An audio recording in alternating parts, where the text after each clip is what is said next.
Sometimes in politics, you watch a single moment that changes everything. And I've got to tell you, what I witnessed this past week with Trump's escalating attacks on Congresswoman Ilhan Omar has crossed into territory that should alarm every American who believes in the basic dignity of our democratic discourse. But here's what's really happening and why it matters more than the headlines suggest. The Somali-American community isn't just watching this unfold anymore. They're fighting back, and the way they're organizing, mobilizing, and entering the political arena is about to reshape not just Minnesota politics, but potentially the entire 2024 electoral map in ways that nobody saw coming. Let me tell you about a phone call I received 3 days ago from Minneapolis. A Somali-American community leader, a man who spent 30 years building bridges, staying out of partisan politics, focusing on local issues, he told me something that gave me chills. "Mr. President," he said, "we can't stay silent anymore. They've forced us into this fight.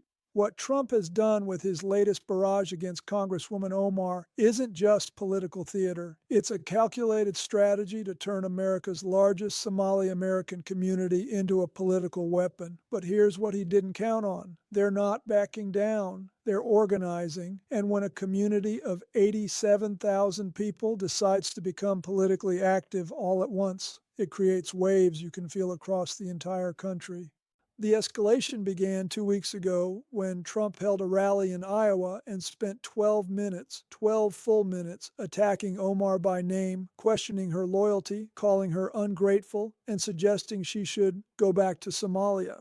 But it wasn't just the content of the attacks that was different this time. It was the systematic nature, the coordination with social media campaigns, the way other Republican officials started echoing the same talking points. What I'm about to tell you happened behind closed doors, but it explains everything about how this situation spiraled so quickly. According to sources close to Trump's political operation, the attacks on Omar weren't spontaneous rally rhetoric. They were part of what insiders call the Minnesota strategy. Here's how the strategy works. By attacking Omar, and by extension the Somali community she represents, Trump's team believes they can make Minnesota's diversity into a political liability for Democrats. They think they can scare suburban voters, energize rural turnout, and turn a purple state red by making immigration and cultural change the central issues. But they made a fundamental miscalculation about how communities respond when they're directly targeted by the most powerful political figure in the country. Instead of retreating or staying quiet, the Somali-American community in Minnesota is doing something that's caught everyone off guard. They're becoming the most politically active immigrant community in the state. Let me tell you what's happening on the ground in Minneapolis right now, because the national media isn't covering this part of the story. Mosques that have never been involved in electoral politics are hosting voter registration drives. Community centers are running citizenship classes specifically designed to help legal residents become voters. Small business owners who've avoided politics their entire lives are writing checks to political candidates. The numbers are staggering. According to community organizations, Somali-American voter registration has increased by 340% in the past 6 months. Citizenship applications from Somali residents have doubled. Political donations from the community have increased by over 500%. Trump's attacks didn't suppress political participation, they turbocharged it. But here's where this gets really interesting from a strategic standpoint. The Somali-American response isn't just about defending Ilhan Omar or pushing back against Trump. It's about permanent political engagement that extends far beyond any single candidate or election cycle. I spoke with Amina Hassan, a small business owner in Minneapolis who's lived in the United States for 15 years but never registered to vote until last month. "I thought if I stayed quiet, worked hard, paid my taxes, I could just live my life in peace," she told me. But when the president calls you garbage, calls your community dangerous, you realize that staying quiet isn't an option anymore. That sentiment is being repeated thousands of times across Minnesota, and it's creating a political awakening that Republican strategists are starting to realize could be catastrophic for their electoral chances, not just in 2024, but for years to come. Trump's team thought they were playing offense by attacking Omar. Instead, they've accidentally created the most motivated, organized, and politically engaged new voting bloc in one of the most important swing states in the country. And this new voting bloc isn't just thinking about presidential elections. They're getting involved in local races, state legislative contests, even school board elections. The ripple effects are already being felt. According to Democratic operatives in Minnesota, the surge in Somali-American political engagement is providing organizational capacity and volunteer energy that's benefiting candidates up and down the ballot. Republicans who thought they could make gains in suburban Minneapolis districts are suddenly facing unprecedented grassroots opposition. But the impact extends beyond electoral politics. The business and civic engagement from the Somali-American community is also intensifying. New businesses are opening, community organizations are expanding, and there's a renewed focus on economic development within the community that's catching the attention of major corporations and investors.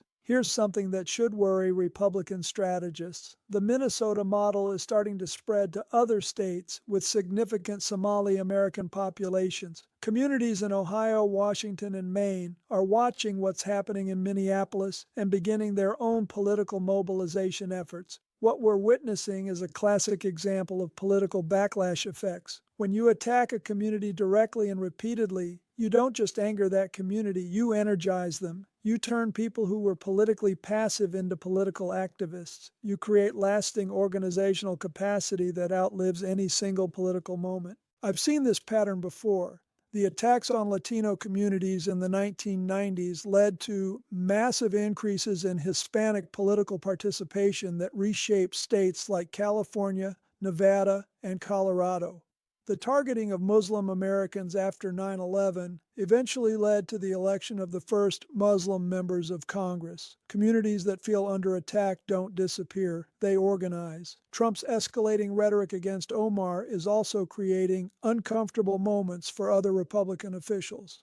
Some GOP lawmakers from districts with significant immigrant populations are finding themselves caught between Trump's demands for loyalty and their own constituents' concerns about inflammatory rhetoric.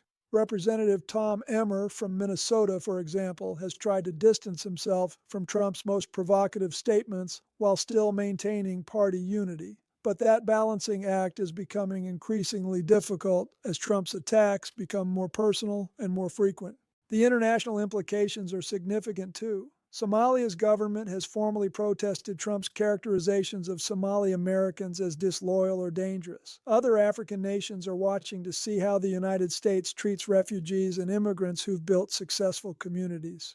For the broader Democratic Party, the Somali-American political awakening presents both opportunities and challenges. The energy and organizational capacity are obvious benefits, but there are also risks of being painted as too dependent on immigrant communities or too tolerant of controversial statements from progressive members like Omar.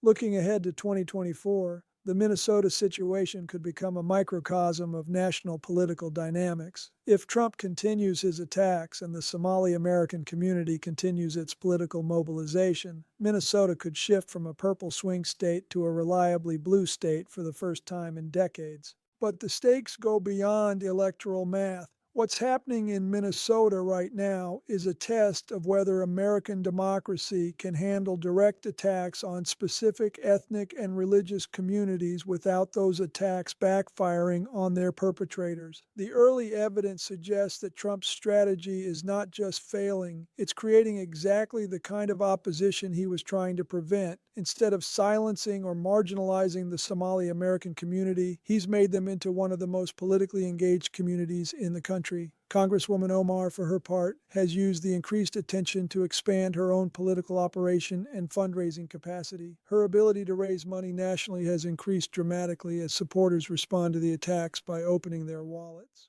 The lesson here is one that political strategists should remember. Attacking communities rarely makes them disappear from politics. It usually makes them more visible, more organized, and more determined to participate in the democratic process. As this story continues to unfold, the big question isn't whether Trump will continue his attacks. He almost certainly will. The question is whether other communities that feel targeted will follow the Minnesota model of turning political attacks into political empowerment. If they do, Trump's strategy of divisive rhetoric could end up creating the very coalition of engaged, motivated voters that Democrats need to win, not just in 2024, but in elections for years to come.